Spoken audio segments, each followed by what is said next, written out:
How to check Snapchat storage. Hi everyone, I'm here to assist you today. Without any delay, let's jump right in. First, open Snapchat on your device. Then click on your profile at the top left corner of your screen.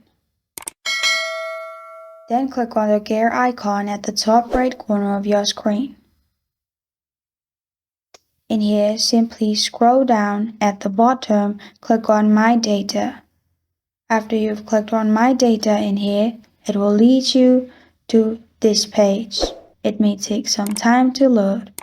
Now, click on Export Your Memories and turn on everything. After you have done that, press on Next at the bottom right corner of your screen.